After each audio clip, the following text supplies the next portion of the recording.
Bonjour à toutes, bonjour à tous, très heureux de vous retrouver aujourd'hui pour le débrief de la rencontre entre Saint-Etienne et Auxerre, 28e journée de Ligue 2. À Geoffroy Guichard, les Verts s'imposent sur le score de 1 but à 0 grâce à une réalisation signée Irving Cardona à la 55e minute de jeu. Les Verts font tomber le leader, ils relancent quand même ce championnat aussi de Ligue 2 après le résultat d'Angers. On y reviendra tout à l'heure à la fin de cette vidéo, les autres résultats de cette 28e journée de Ligue 2 en attendant le choc entre Laval et Grenoble. Bon, comme vous pouvez le voir, le débrief, il est tourné un petit peu plus tard que d'habitude parce que, comme je vous avais dit, j'étais au stade Geoffroy Guichard. D'ailleurs, ambiance magnifique. Je pense que je sortirai une vidéo sur l'ambiance dans la semaine. Je suis pas tout seul aujourd'hui pour faire ce débrief. C'est la troisième fois. D'ailleurs, c'est la troisième victoire pour toi, je crois, quand tu viens. Je suis avec DX. Comment vas-tu? Bah, très très bien. Oui, la dernière fois contre Paris, j'étais pas là, on a fait match nul et c'est vrai, trois rendez-vous, trois victoires, donc j'espère que ça va continuer comme ça. J'avais dit qu'il fallait au moins marquer 7 points sur 9 pour croire à la deuxième place. Bah, on y est, 7 points sur 9, donc j'espère que ça va nous porter chance. Ouais, on y est et puis on est vraiment très très solide offensivement, défensivement. Zéro but encaissé contre la meilleure attaque du championnat, la JOCR. Un but encaissé, je crois, sur les 5 derniers matchs et c'était un penalty contre Annecy. Ça fait plaisir de voir cette défense stéphanoise qui est au rendez-vous, cette attaque également. Oui, tout n'était pas parfait dans le jeu comme j'ai pu l'entendre. Il y avait Auxerre qui a aussi dominé, mais Auxerre est quand même leader de ce championnat et ne nous a pas plus inquiétés qu'on les a inquiétés. On met fin à une terrible série puisqu'on n'avait pas battu Auxerre depuis 2008 et c'est le principal, tout simplement décrocher un résultat face à Auxerre dans un chaudron en ébullition. Donc ça, on va en parler tout de suite avec DX. Donc c'est parti, intro.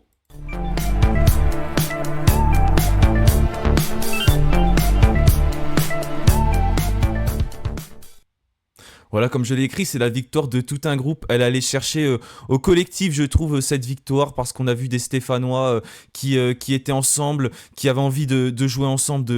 Voilà, même quand Bouchoirie est rentré, on voit Petro qui tape dans le dos de Bouchoirie et qui le motive. On voit la scène de joie après la victoire. On a vraiment retrouvé tout un groupe, un collectif et pas seulement des individualités sur cette rencontre. Avant de te lancer sur la composition DX, je sais pas ce que t'en penses, toi, de l'état d'esprit stéphanois, mais je trouve qu'il est complètement différent par rapport à il y a quelques temps. Là, on sent vraiment un collectif, un groupe qui vit bien, et puis on le voit aussi dans les scènes de joie, c'est plus pareil qu'avant. Ah bah, depuis le nouveau coach, nouvelle dynamique, nouvel état d'esprit aussi.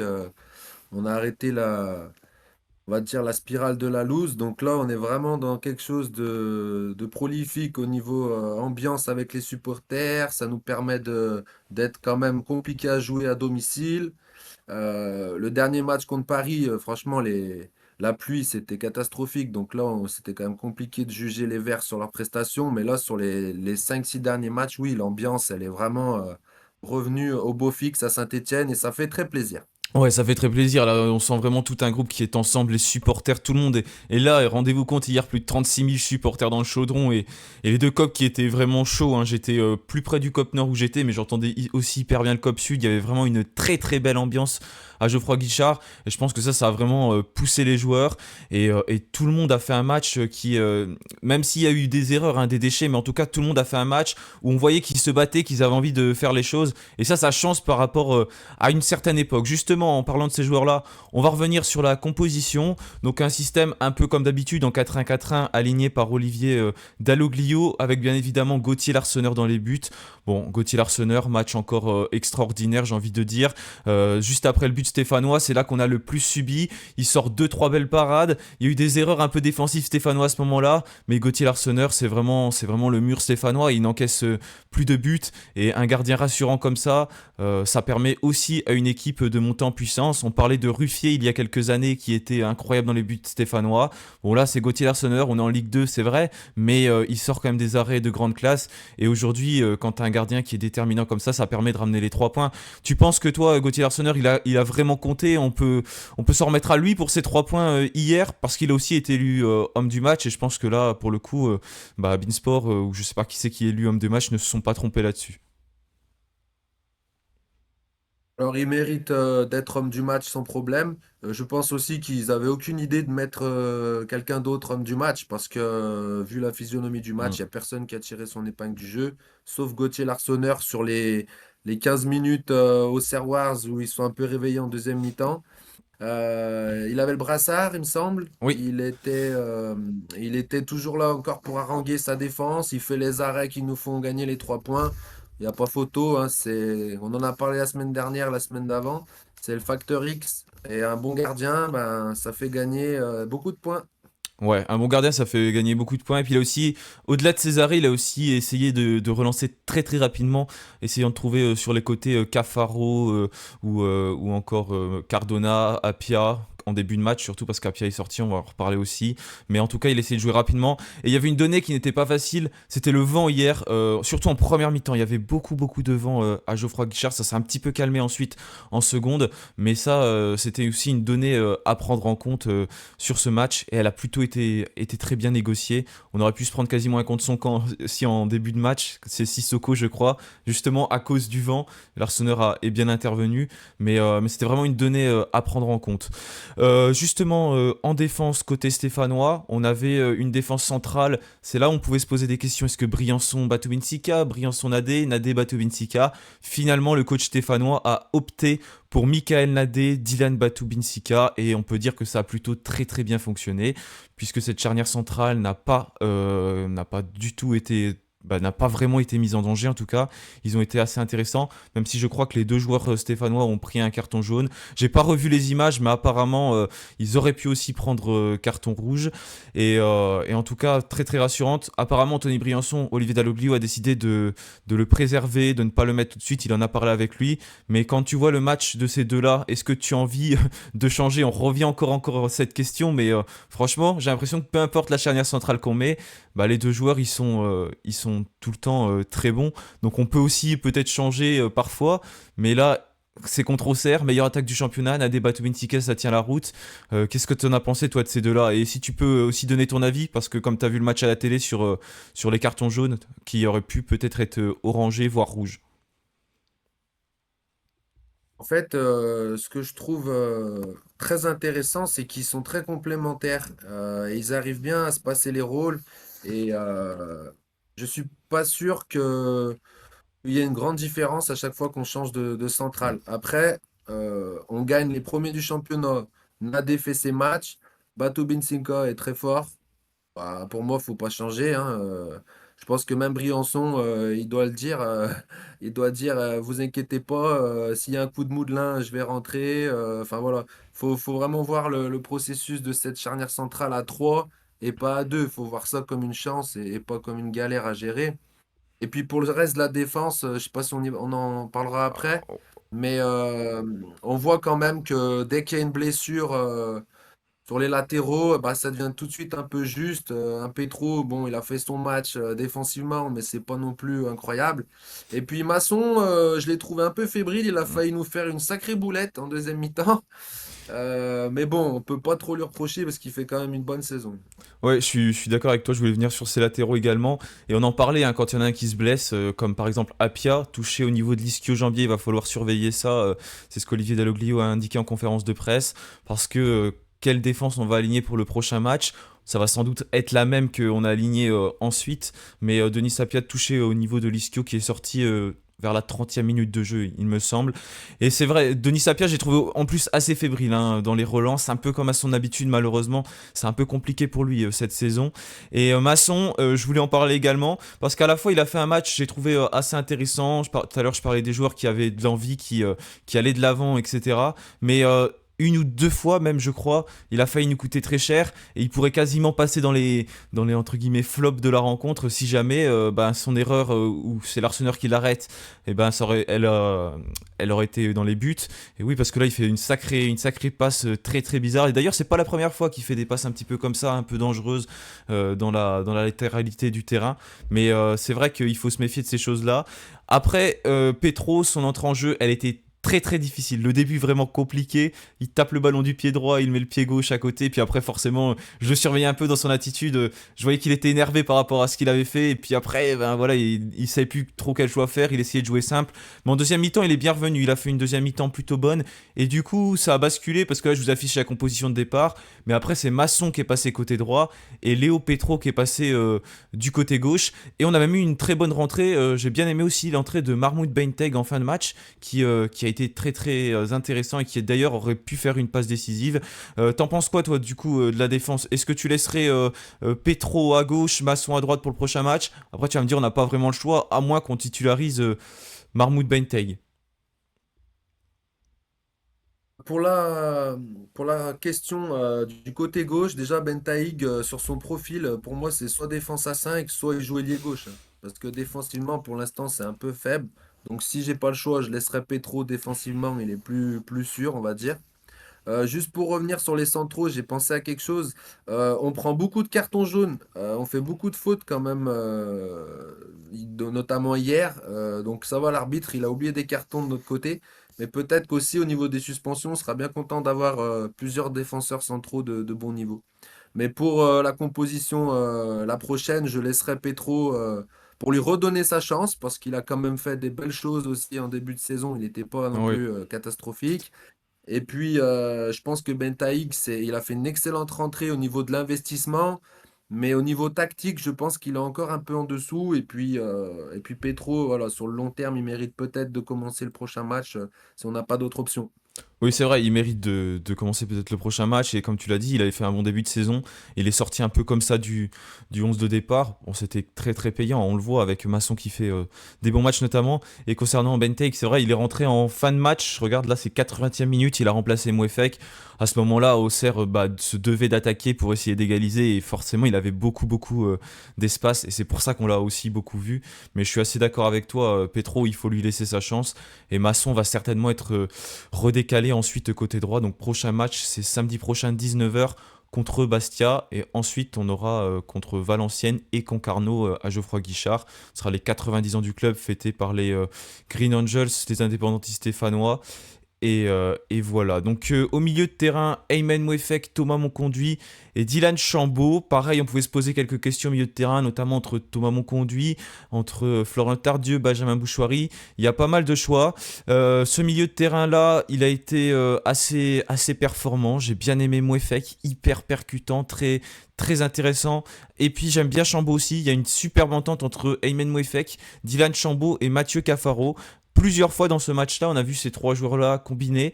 Et puis, même slalomer dans la surface de réparation, c'est jamais vraiment allé au bout. Mais en tout cas, il y avait toujours une très très bonne idée, une très bonne connexion entre ces trois-là.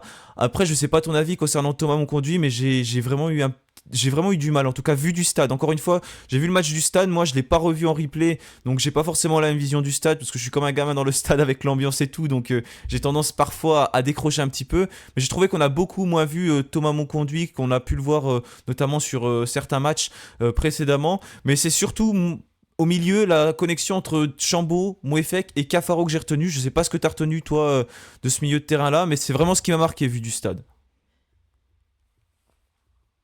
Surtout sur la deuxième mi-temps, le gros point fort de la SS, ça a été nos milieux de terrain, surtout en début de deuxième mi-temps. Mouefek, il a été vraiment très très important. J'ai encore le souvenir d'un passement de jambe dans la surface où il a deux doigts de marquer. Voilà, on voit qu'il Hmm. a pris confiance même offensivement. Dylan Chambouz, transformé depuis qu'il est replacé. On en a parlé l'autre fois. Il est toujours à la passe clé. Il est toujours précis dans ses passes. Et ça fait vraiment du bien pour orienter le jeu, comme tu le disais par exemple pour Cafaro ou d'autres joueurs. Mon conduit, je l'ai trouvé quand même bien moins fébrile que les autres matchs. Il était beaucoup plus, on va dire, présent dans le replacement de ses collègues et il était beaucoup plus, on va dire, serein dans ses choix de passe. Donc voilà, j'aimerais pas lui taper dessus sur ce match parce qu'il a été assez cohérent. Il fait quand même partie de ce milieu de terrain et il a l'expérience pour aussi discuter avec Mouefek, avec Chambos, les replacer. Je l'ai vu deux, trois fois. Donc voilà, je suis quand même moins mitigé sur sa prestation de ce match comparé aux autres matchs où là, je Ok. l'avais trouvé complètement fantomatique ou compliqué pour lui. Là, j'ai trouvé qu'il y avait du mieux. Voilà. Ok, ok. Ouais, bah c'est ta vision de la télé, parce que du stade, voilà, comme je l'ai dit, c'est pas facile, je trouve, de pouvoir interpréter de la même façon. Et c'est bien aussi des fois d'avoir une vision du stade, de se rendre compte de certaines choses, parce que ça peut aussi, quand on voit les déclarations des fois de certains entraîneurs, on voit vraiment pas pareil du stade par rapport à la télé. Puis eux, c'est encore pire parce qu'ils sont sur le banc de touche, donc ils ont même pas la vision de haut. Et en attaque, eh ben, on avait donc Cafaro, comme on l'a dit tout de suite, Cardona et puis Ibrahim Sissoko. Alors là, c'est une attaque qui fonctionne plutôt très bien, même si Sissoko, il en a raté des belles, là, une ou deux belles qu'il aurait pu mettre au fond. On l'a un peu moins vu que lors des derniers matchs, même s'il a quand même fait des replis défensifs. Mais c'est surtout, je pense que ce qui a été retenu, c'est surtout ce qu'il a raté, on va dire, offensivement. Même si ça n'a rien coûté, pendant tout le match, je me disais, oula, faut qu'on mette le deuxième, faut qu'on mette le deuxième. Ben, à la fin du match, là, et on le ratait, je dis, on va le payer à la fin. Et quand je voyais Auxerre dominer, le temps additionnel qui durait, finalement, c'est passé. Mais on a comme une belle entente, je trouve, entre aussi ces trois-là, Cafaro, Cardona, Sissoko. Et ces trois joueurs qui font des replis défensifs, là, j'ai bien pu l'observer et c'est vraiment très très important. Et je pense que c'est ce qui change par rapport au match précédent, parce que le dernier match que j'avais été voir contre Valenciennes en septembre, où on fait 0-0, j'avais pas le souvenir de tous ces replis défensifs faits par les offensifs stéphanois. Et là, c'est quelque chose qui m'a vraiment marqué. Et on voit un Cardona, par exemple, qui est hyper en forme, buteur hier. En fait, il est quasiment tout le temps buteur ou passeur sur ses derniers matchs, sauf contre le Paris FC, on a fait 0-0. Mais en tout cas, il a mis 2-3 matchs à se mettre dedans. Et aujourd'hui, bah, c'est un joueur qui performe vraiment. Et je pense qu'il apporte beaucoup sur le plan offensif côté stéphanois. Voilà, je vais te laisser donner ton avis sur les offensifs. Après, on va résumer le match et on fera les top flops de cette rencontre. Je vais essayer de rester objectif parce que j'adore Ibra Sissoko, encore plus hier. Mais je trouve que sans sa présence, Cafaro et Cardona, ils peuvent pas évoluer de la même manière. Donc, je trouve qu'il est vraiment crucial au centre de cette attaque. Il a encore plus confiance, il a encore plus. Ok, il loupe des choses, mais bon, voilà, il provoque des occasions. Comme tu disais tout à l'heure en off, Djoubal, il mérite un rouge. Il part tout seul au but sur un enchaînement super de Sissoko. Cafaro, là où il me plaît beaucoup, c'est que même quand il est un peu plus transparent, parce que je ne l'ai pas trouvé incroyable hier non plus, bah, il est décisif, il est important quand même pour l'équipe au niveau de sa profondeur dans le jeu. Donc voilà, c'est ce qu'on lui demande. C'est-à-dire que même quand il fait un match un peu en dedans ou un petit peu moins prolifique, au moins il est efficace, il tente des choses pour l'équipe, des passes décisives, etc. Bon là c'est une frappe, mais il aurait pu faire la Mm. passe, c'était la même chose. Et puis bon bah Cardona, on était tous mitigés sur ces deux premiers matchs. Comme on le sait, il faut laisser le temps aux footballeurs de prendre ses marques. Mais c'est la bonne pioche du mercato, hein, point barre. Hein. Ouais, ouais, c'est sûr, c'est la bonne pioche du mercato. Après, il faut bien évidemment recontextualiser par rapport à la rencontre. On affronte le leader de Ligue 2 et on a des joueurs qui ont fait des sacrés matchs hein, à Auxerre sur les côtés. Hein. Les latéraux, j'ai bien aimé le match de Paul Joly, je l'ai beaucoup vu, et puis Clément Akpa également sur le côté gauche. Et ça, c'est des choses qui peuvent aussi mettre en difficulté nos attaquants, comme Cafaro qui a été bien pris. Là, il y avait vraiment une vraie opposition en face. Et c'est avec tout le respect que j'ai pour les autres équipes, hein, mais on peut pas juger 3 comme on peut juger Auxerre. Forcément, il y a beaucoup plus d'espace contre des équipes comme 3. Donc, on a été assez cohérent face au leader du championnat. On s'impose. Et ça, c'est magnifique. En tout cas, la rencontre, j'ai cru qu'elle avait très mal débuté parce que au bout de 35 secondes, ouverture du score d'Auxerre. Hors-jeu signalé. J'ai revu le résumé de Beansport. Il n'y a pas hors-jeu de beaucoup, mais il y a hors-jeu quand même. Heureusement pour nous que l'arbitre assistant l'a vu.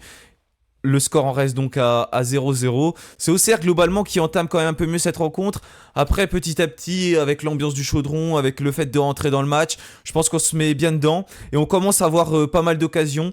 Et j'ai le souvenir aussi d'une action, c'est Cardona, je crois, qui fait la passe pour Chambaud. Et Chambaud qui tire à côté des buts. Là, c'est la plus grosse occasion de sa première mi-temps. Chambaud qui est juste à côté des buts et qui la met à côté. Il y a eu quelques actions également au Serrois. Je vous parlais du presque contre son camp de Sissoko qui a été sauvé donc par l'Arseneur qui a été vigilant. Il y a eu plusieurs corners auxerrois, des coups francs qui sont plutôt assez bien tirés à chaque fois de la part d'Auxerre, mais qui ont été très bien défendus par les Stéphanois.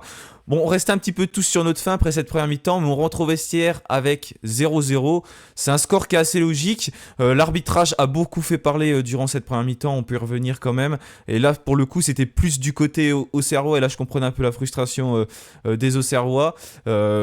J'étais au stade, et au départ, j'ai la faute de Sissoko, je pensais que Joubal avait simulé, vu du stade. Après, j'ai revu... pas la vidéo parce que je l'ai pas trouvé, mais j'ai revu l'image et où était le pied. Il aurait même pu mériter quasiment rouge Sissoko.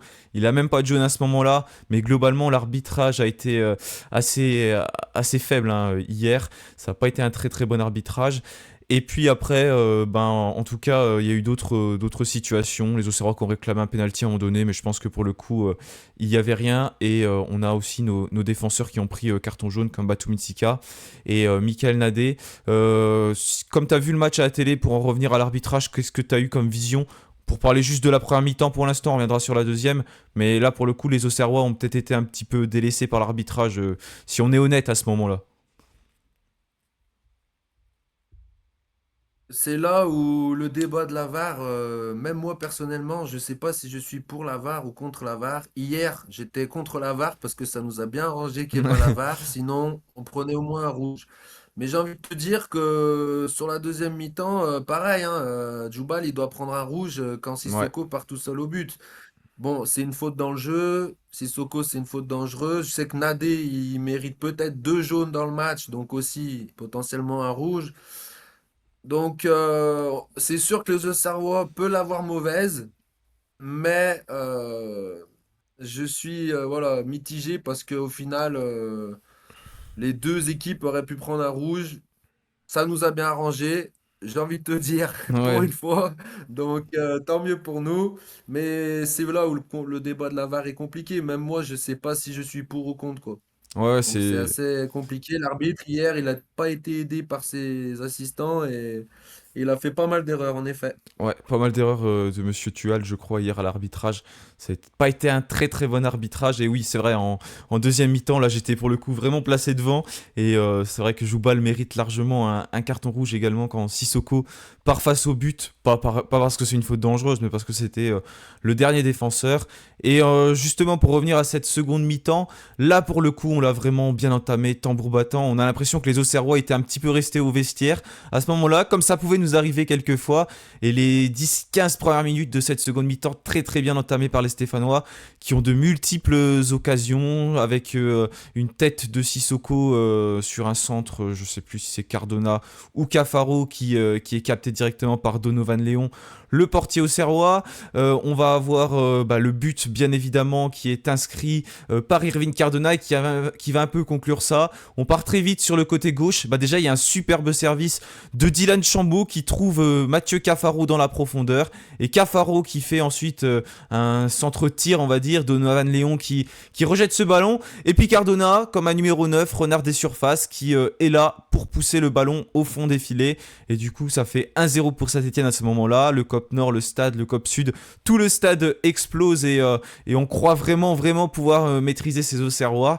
Mais là, ça a été un petit peu plus difficile par la suite parce que, en fait, c'est pas Saint-Etienne qui a vraiment pris confiance après le but. C'était plutôt l'AJ Auxerre. Et là, les Auxerrois, ils vont avoir plusieurs opportunités. On parlait tout à l'heure des pertes de balles, notamment de Masson.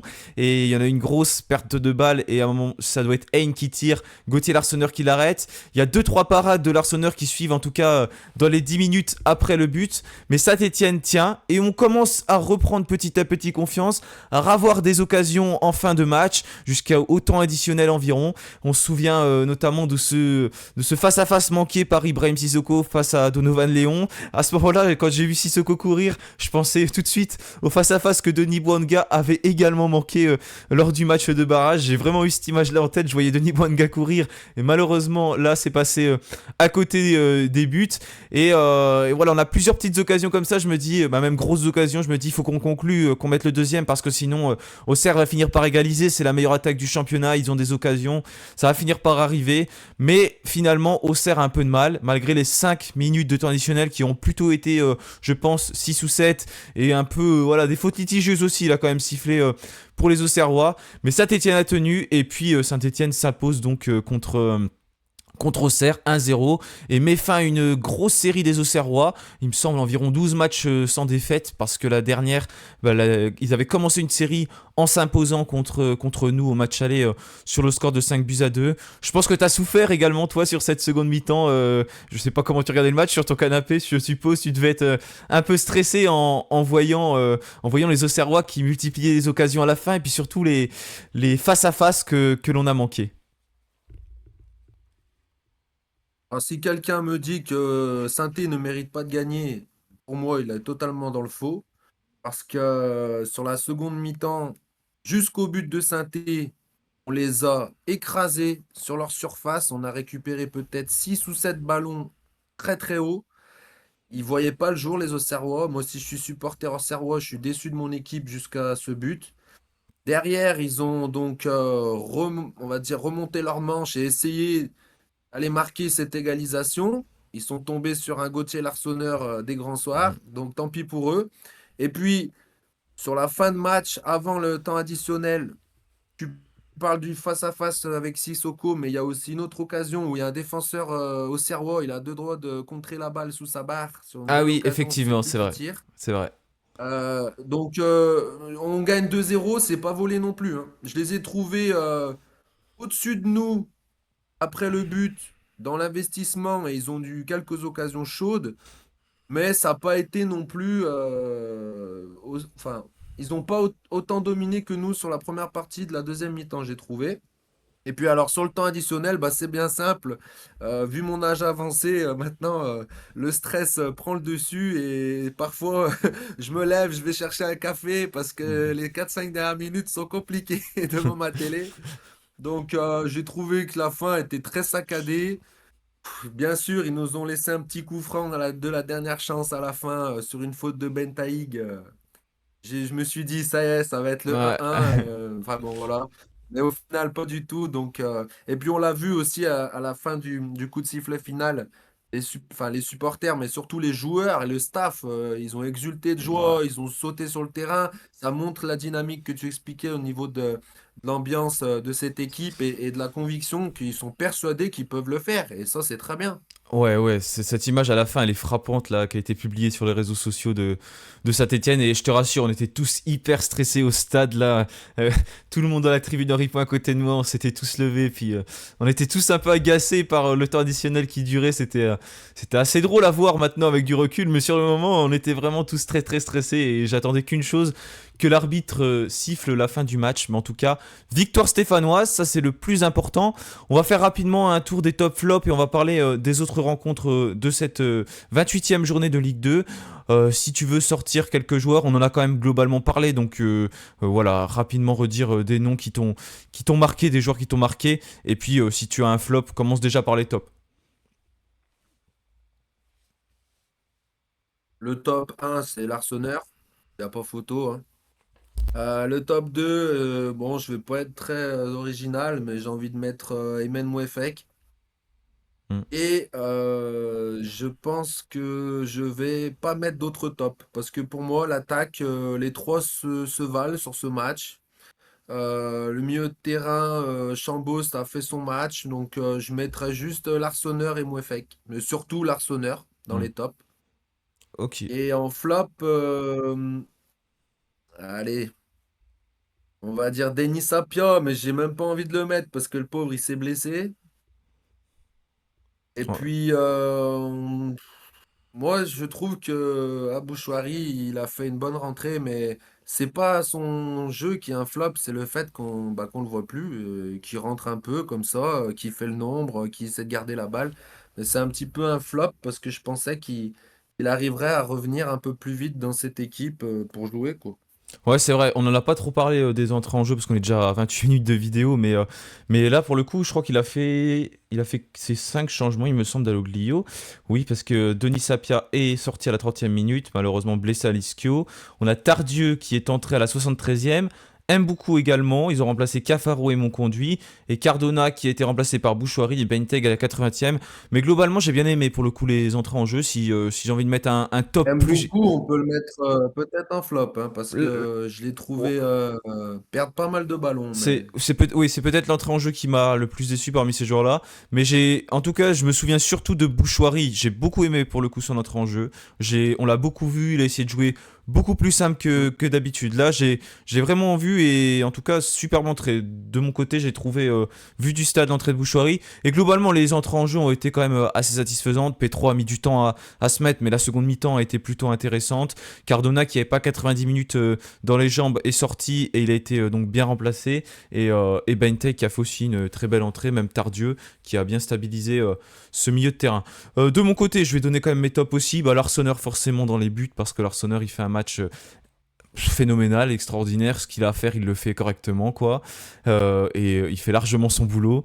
Et puis au niveau des tops, mon FX je voulais le mettre aussi, mais je vais essayer d'être un peu plus original et qu'on cite pas les mêmes. J'ai bien aimé vraiment Cardona, moi sur le côté droit, au-delà de son but, parce que je parlais des replis défensifs, mais c'est peut-être pour moi le joueur qui se donne plus encore dans les replis défensifs. Et plusieurs fois, il allait chercher le ballon quasiment ouais. au poteau de corner, mais le nôtre, pas le poteau de corner adverse. Et il aide vraiment, vraiment beaucoup sur le côté droit, notamment du coup Denis Sapia et Masson. C'est vraiment des joueurs que j'ai envie de mettre en avant. Mais globalement, c'était intéressant, hein. Je parlais aussi de l'entente entre Mouefek, Chambaud et Cafaro que j'ai beaucoup aimé. Mais c'était un bon match de la part de beaucoup de joueurs stéphanois. Et au niveau des flops, bon, Apia, ouais, après il a joué 30 minutes, c'est compliqué de le mettre dans les flops. J'ai pas vraiment de flop à proprement parler sur ce match, mais j'ai quand même envie de mettre Masson, même si j'ai dit qu'il avait fait un bon match. Mais attention, parce que les 2-3 pertes de balles dans la latéralité, si jamais on prend but, tout le monde le met en flop à ce moment-là. Et là, l'Arseneur a fait l'arrêt qu'il fallait derrière, donc on n'en tient pas forcément trop compte. Mais c'est quand même quelque chose sur lesquels il faut faire attention, et c'est pas la première fois qu'il fait ce type de choses. Mais voilà, globalement, on peut pas être méchant avec les joueurs stéphanois sur ce coup-là, et tant mieux parce qu'on s'impose donc face au leader. On va terminer avec les autres résultats de cette 28e journée de Ligue 2. Donc, je vais vous afficher les résultats juste ici. Donc victoire stéphanoise pour ouvrir le bal. On a Ajaccio qui perd contre Annecy, ça c'est une bonne nouvelle pour nous. Amiens-Rodez, ça c'est très bien aussi, un partout. Bordeaux-Quevilly 0-0, Bordeaux qui galère un petit peu. Caen qui perd contre le Paris FC, ça c'est très très bien pour les Verts. Concarneau-Guingamp 3-2 pour Guingamp. Dunkerque qui poursuit et qui est vraiment inarrêtable en cette année 2024 et qui gagne 1-0 contre Pau, ça c'est un très beau résultat pour eux. 3 qui bat Bastia 2-0. Attention à Bastia également qui pourrait basculer dans la zone rouge. On sait jamais. Pour eux, c'est notre prochain adversaire, donc tant mieux pour nous, l'équipe donc de Gaëtan Charbonnier qui a pris un rouge d'ailleurs, je sais pas qui c'est, mais du coup il pourra pas jouer le prochain match contre nous. Et Valenciennes qui tient en échec Angers, donc très très bonne nouvelle pour les Verts. Bon, les résultats ils sont globalement positifs, hein. Qu'est-ce que t'en penses? Alors les résultats sont très très positifs. Vu la conjoncture actuelle, eh ben, c'est simple, hein. Si on termine pas troisième ou deuxième en fin de saison, on peut dire clairement que c'est un gros échec par rapport à ce qu'on voit en ce moment. Donc voilà. Et puis, comme d'habitude, mon cœur de supporter va prendre le dessus, mais encore un gros top, top, top au Chaudron qui a été Hmm. incroyable. Une ambiance à la télé. Moi, j'étais pas au stade cette fois-là, mais à la télé, c'était vraiment incroyable. Donc ça fait vraiment plaisir. Ce club mérite de remonter en Ligue 1, ce stade mérite de remonter en Ligue 1. Donc j'espère que ce sera en 2024 et puis c'est tout, quoi. Ouais, ouais, ambiance exceptionnelle dans le chaudron, c'était vraiment dingue. Et puis même un quart d'heure avant le début du match, les copes donnaient déjà de la voix. Franchement magnifique et ça c'était vraiment quelque chose, je pense, qui a aussi galvanisé, poussé les joueurs. On parlait il y a quelques temps du fait que les joueurs pouvaient être inhibés pour ça. Et ben franchement, si je serais sur le stade et sur le terrain et que j'entends cette ambiance-là, je vois pas comment on peut être inhibé. Donc j'espère que c'était quand même pas une des raisons sur lesquelles on allait les moins bien. Mais je pense pas parce que quand on voit maintenant que ça va mieux, je pense que c'est surtout un gros gros travail d'intensité qui a été fait et un groupe qui vit mieux, un vrai état d'esprit. Et quand on lance une série, forcément la dynamique est tout autre et ça a lancé quelque chose. Justement pour terminer, j'ai affiché le classement. On est provisoirement donc troisième. Attention, hein, parce qu'il y a Laval et Grenoble qui n'ont pas joué. Si Laval fait match nul, bah, il repasse troisième, on est quatrième. Et si Grenoble s'impose, eh ben, on reste à la troisième place. Donc en fait, on mise, on va dire côté Stéphano, surtout sur une victoire de Grenoble peut-être, ce serait un meilleur résultat pour nous, même si ça les relancerait un peu. Mais bon, de toute façon, c'est tellement serré. Encore ce championnat de Ligue 2, c'est tellement serré, mais on est quand même pas si mal que ça avec 45 points. Parce que le 7ème, par exemple, Rodez compte 40 points. Mais, donc même si on fait un mauvais résultat en Corse, eh ben, on basculerait pas au-delà de cette 7ème place. En attendant le résultat de Grenoble, parce que si jamais Grenoble ne s'impose pas, 6ème. Donc ça, c'est très bien pour nous. Il y a peut-être un petit trou qui va commencer à se creuser au bout d'un moment. Il va falloir continuer sur cette dynamique actuelle. Et Angers, en plus, qui est freiné, donc qui compte 50 points. 5 points de plus que nous. C'est pas énorme, 5 points. Ça peut assez vite se rattraper. Il reste une trentaine de points à distribuer pour finir ce championnat. Et puis même Auxerre, attention, ce n'est pas fini pour eux également, on ne sait jamais, même si globalement ça reste une équipe qui a un très beau jeu et qui peut aller faire de bonnes choses. Même si ces derniers matchs ça va moins bien parce que sur les 3 derniers matchs, Auxerre c'est nul contre Bastia, nul contre Valenciennes et défaite contre Saint-Etienne, donc ils n'ont pas gagné lors de leurs 3 derniers matchs, ce qui était assez rare pour les Auxerrois, donc un championnat vraiment lancé, même si Dalloglio a indiqué en conférence de presse que Auxerre était en Ligue 1. En gros, comme il l'a dit, c'était un petit peu ça. Mais bon, je pense que c'était plutôt un coup de com' aussi pour leur mettre un petit peu la pression. Voilà, en tout cas, merci d'avoir été là pour ce débrief. On a 35 minutes, donc je pense qu'on a été assez complet malgré tout. C'est bien, tu as eu ton œil de la télé, j'ai eu mon œil du Ben, stade, donc merci on voit beaucoup. différentes choses. Ouais, bah en tout cas, Et c'était vraiment très la complet. vraie question, c'est savoir si Angers va dégringoler, comme tu l'as prédit en off. Ouais, Donc on va voir. Est-ce que Angers va dégringoler? on va voir C'est ça. la vraie question. Ouais, la semaine dernière, ils se sont imposés contre Ajaccio en toute fin de match. Il y avait 1-1 à la 85e, ils en ont mis 2 à la fin. Donc ça avait été heureusement pour eux qu'ils se sont imposés, sinon ils auraient que 3 points d'avance. Et là, contre Valenciennes, ils galèrent un petit peu. Donc une équipe aussi à surveiller Bloc. comme toutes les autres équipes. J'y crois, j'y crois. Ouais. Eh ben, en tout cas, merci à toi. Merci à tous d'avoir suivi le débrief. Et puis Merci, Paul. on se retrouvera pour l'avant-match dans la prochaine vidéo. Je vais sûrement faire une vidéo sur l'ambiance, mais vous m'entendrez pas parler. Donc vous m'entendrez peut-être chanter, mais pas parler. Donc nous, on se revoit tous ensemble. Ce sera jeudi l'avant-match donc de Bastia Saint-Etienne. Dernier match avant la trêve internationale. En attendant, je vous souhaite à tous un bon dimanche. Et bien évidemment, allez les Verts. Allez, salut à tous. Allez les Verts, salut!